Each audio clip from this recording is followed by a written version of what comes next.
Infanta Agrarian Reform Beneficiaries binigyan ng farm tractor, tissue culture laboratory at iba pa. Narito ang balita ni kapartner Elet Mor Briguera.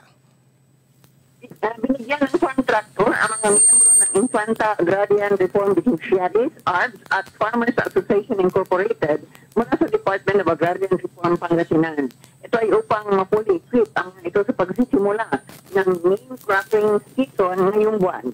Ang farm tractor ay ibinigay sa asosasyon kahapon na sakto sa planting season. Dagdag pa rito sa rice retailer at sa pagpapatayo ng 2 farm-to-market roads sa munisipalidad. Pinagawa rin ang isang tissue culture laboratory sa ilalim ng supervision ng Pangasinan State University PSU Infanta Campus. Ang lahat ng ito ay ipinagkaloob sa ilalim ng Sustainable and Resilient Agrarian Reform Community Sure Arts Project. Para sa Diyos at Pilipinas kong mahal, kapartner Elet Mor Briguera, kapartner mo sa balita at servisyo. Maraming salamat kapartner Elet. At para sa ating ikalawang balitang regional, dito sa Pangasinan mga kapartner, lawak Mayor Balderas full support sa mga kabataang may talento sa bayan, mga road development sa bayan, magiging sanhi ng economic boom. Narito ang balita ni Lerna Hernandez. Yes, kapartner, full support si Mayor Ricardo Balderas ng lawak Pangasinan sa lahat ng mga kabataan na may talento sa bayan. Sa exclusive interview ng SMNI Culture Radio kahapon, inihayag nito na mapapinansyal at moral support ibinibigay ito ng LGU sa mga kabataan na nakipag-compete sa National Mapasinging Contest, Sports Beauty Contest at ano paman. Anya, meron ding ordinansa na nagsasaad para suportahan ang mga atleta at mga kabataan may talento. Sunshine News Blast! Ganyan namin, lalong-lalo na yung mga DepEd family natin, talagang sila ang humuhubog sa kanilang mga estudyante. Kasi alam nila kung ano yung mga hilig nilang sport sa kanilang mga estudyante. Kaya fully supported yung DepEd sa amin. Kung halimbawa makikompete sila sa mga provincial meet o district meet, nandyan yung suporta ko sa mga sasakyan nila, kunting pabaon. Yun ang ginagawa ko dito. Bukod pa rito, ibinalita rin ni Mayor Balderas ang mga road development sa bayan tulad ng Bypass Road, Tourism Road at Pangasinan Link Expressway o PILEX na maaring magdulot ng economic boom sa bayan. Sunshine News Blast! Yan, ang obserbasyon ko na kasi, naipit yung lawak. Develop ang binalunan na Ordaneta City, Develop City, Manawag, Kanayan, Mosbong na yan, saka po sa Rubio. Kami naipit na kami. Kaya sigurado yan, siyempre nasa gitna kami ang susunod na madidevelop yan. 5 years from now siguro, baka itong lawak talagang madidevelop na rin at marami na rin pupuntang mga negosyante dito lalong. Dagdag nito, maging ang mga local projects niya tulad ng kalsada, ambulance, fire truck, generator at malaking tulong din sa bayan. Sa ngayon, nagpapasalamat din si Mayor dahil sa bagong dairy facility sa bayan ng lawak kung saan may exclusive na paglalagyan na ang mga buffalo.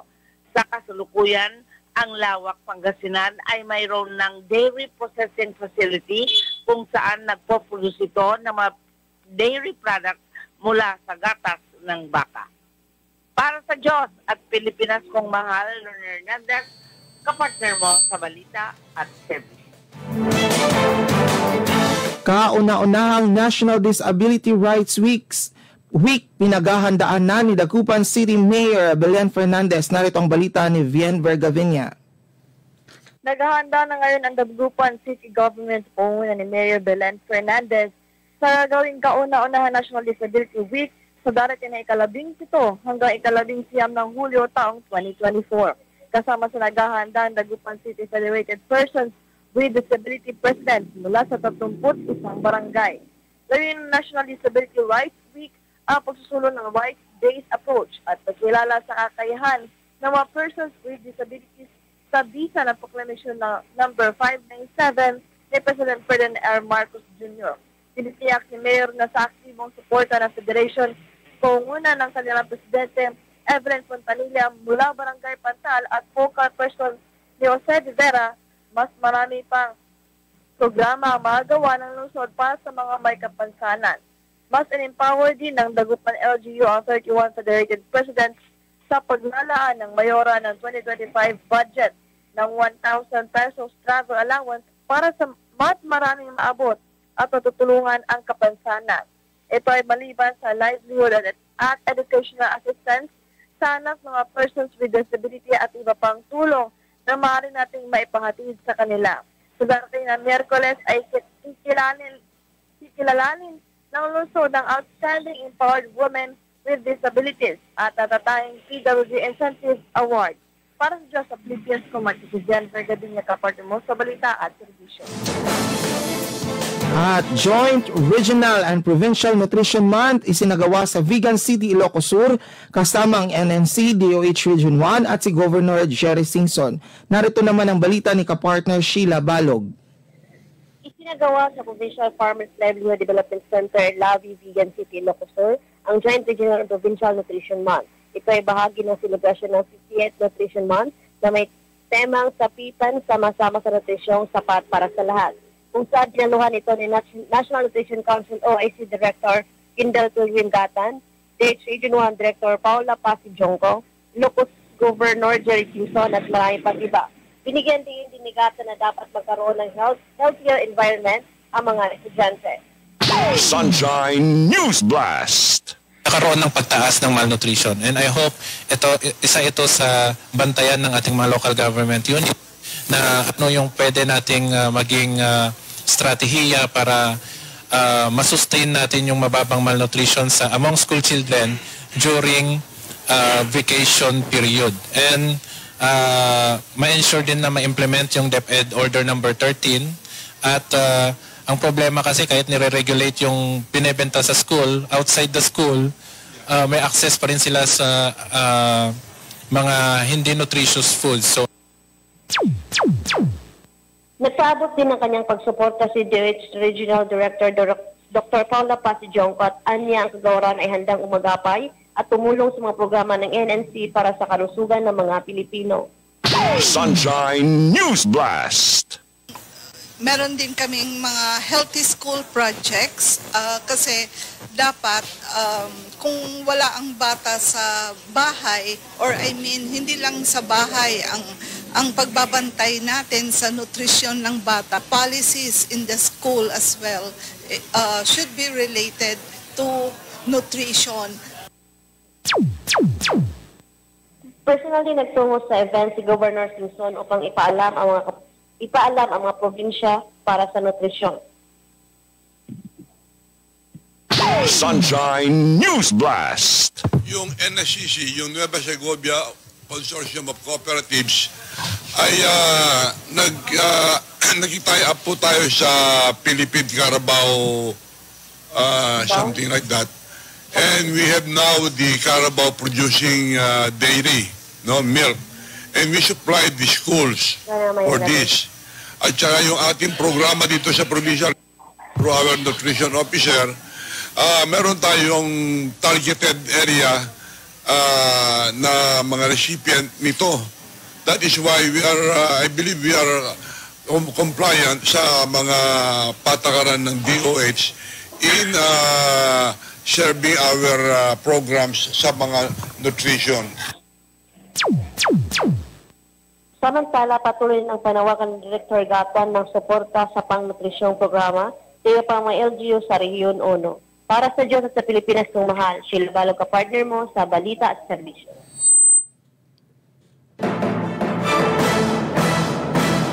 Yan mga kapartner, para naman sa ating Balitang Binmalay.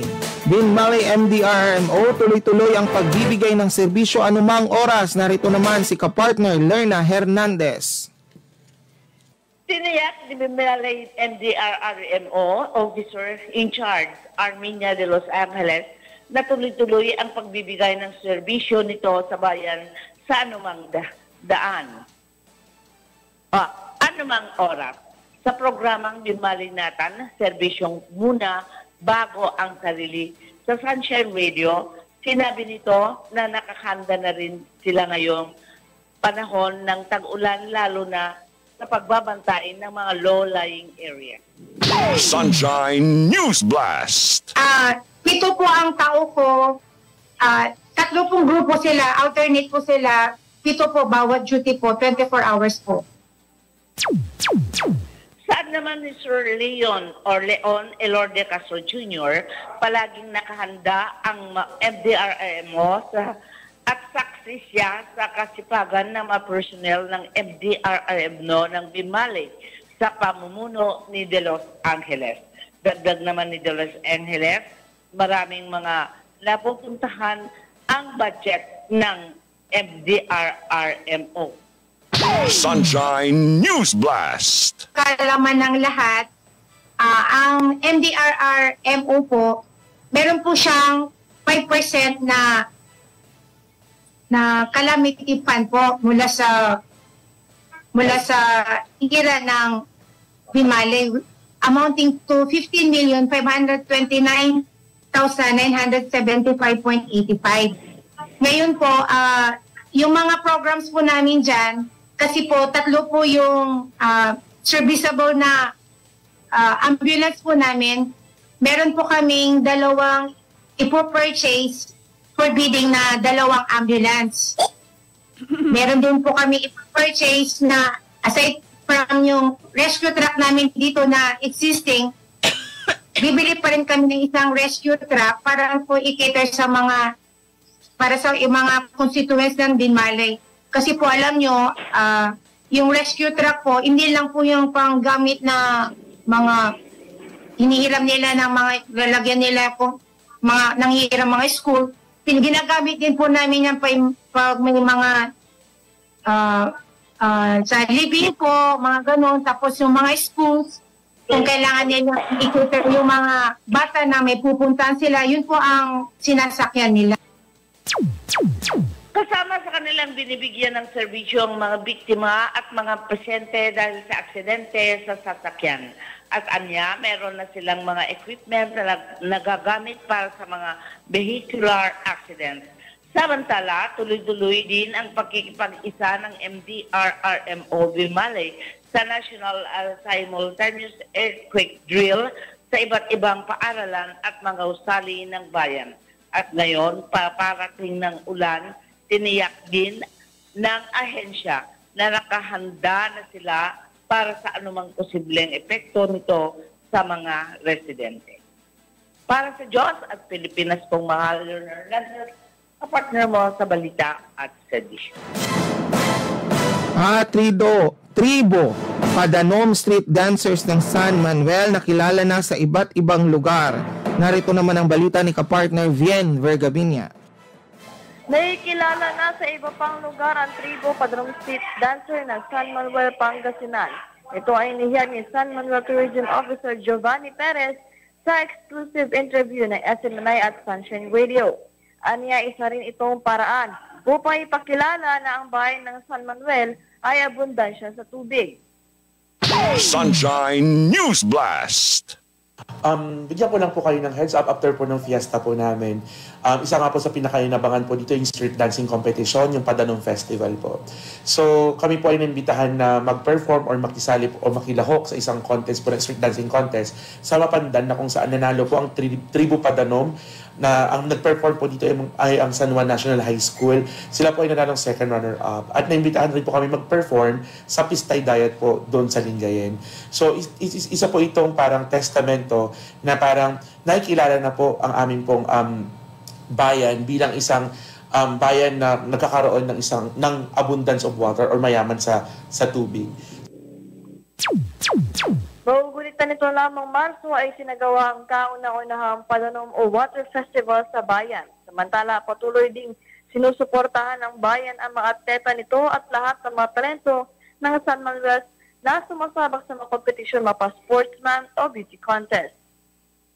Sunshine News Blast. Ang San Manuel, hindi lang po maganda ang aming bayan, kundi napakarami po magandang mga dilag po dito sa aming bayan. At hindi lang po magandang dilag, kundi po mga nagkikisigan din po, nagagapuhan po ng mga kalalakihan. So, hindi rin naman po kami nagpapahuli. Nung nakaraan nga po, meron din po kaming entry sa Limgas ng Pangasinan. Then, I assure you po na hindi lang po gandang pinapakita po ng aming bayan, kundi katalinuhan din po. Samantala, abala ngayon ng LGU sa pag-celebrate ang Nutrition Month. Magsasagawa rin ang LGU ng sa panguna ng BFP at PNP, ang mga road cleaner at parami pang iba. At bilang nanalo ng Seal of Good Education Governance, tuloy-tuloy ang suporta ng LGU sa mga estudyante, sa mga guro at sa mga paaralan. Sa ngayon ay may dalawa ng bagong integrated school. Ang bayan nito, ang Narang Integrated School at ang San Roque Integrated School.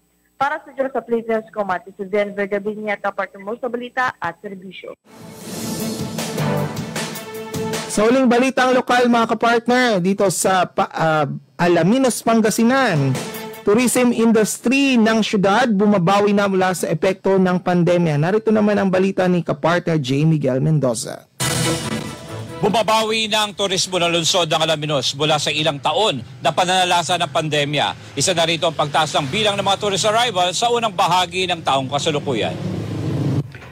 Ayon kay Miguel Sison, Tourism Officer ng lungsod, as of July 3 ay umabot na sa 250,000 hanggang 260,000 tourist arrival sa lungsod. Umabot na rin ang nakolekta sa 13 million pesos mula sa 50 million pesos target ito ngayong taong 2024. Target namin for the year of 2024 ay 50 million.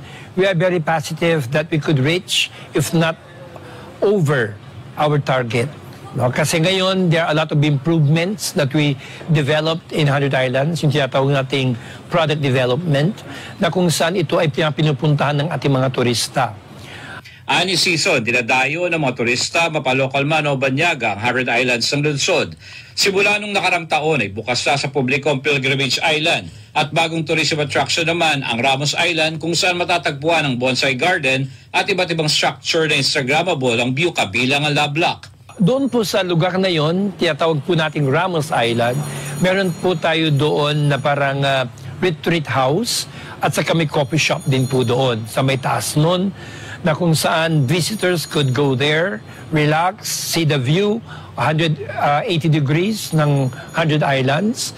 Makikita po din natin yung view na kung saan kung andun po kayo, kala nyo po ay nasa ibang bansa kayo at hindi sa 100 Islands. And then, we are working out na magkakaroon ng accommodation doon.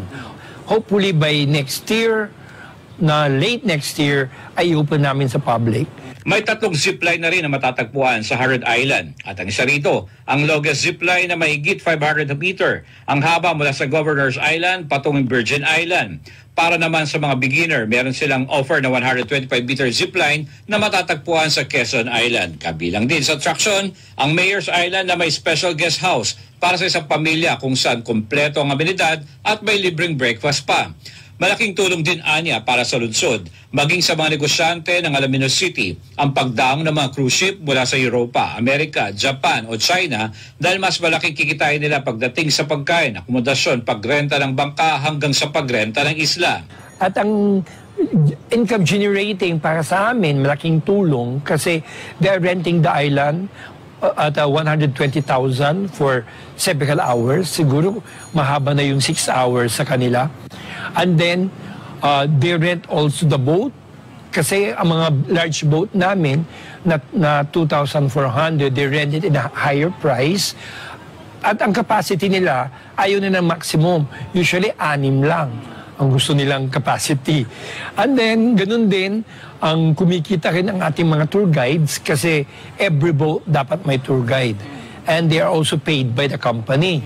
No? Kaya yan din ang isang bagay na malaking tulong sa mga stakeholders natin dito. Sinabi ng mga tendera sa 100 Island na nakabawi na ang kanilang negosyo mula sa nakarang pandemya. Pero ngayon na bakasyon, meron naman na pong mga benta kahit paano. Unless nung pandemic talagang walang-wala. Nasa bahay lang talaga. Kumikita naman na po. Unless nung pandemic talagang walang-wala. Pag Monday to Friday po medyo matumal. Pag Saturday, Sunday na medyo mababa. December tapos pag po hindi po. Tapos pag bakasyon po, mostly t-shirts. Tapos yan, ang iba pa aktibidad na maaaring magawa ng mga turista ang hurricane ride, banana boat, helmet diving, sea bikes o water bikes at balak namang ibalik ang jet ski sa buwan ng Setyembre.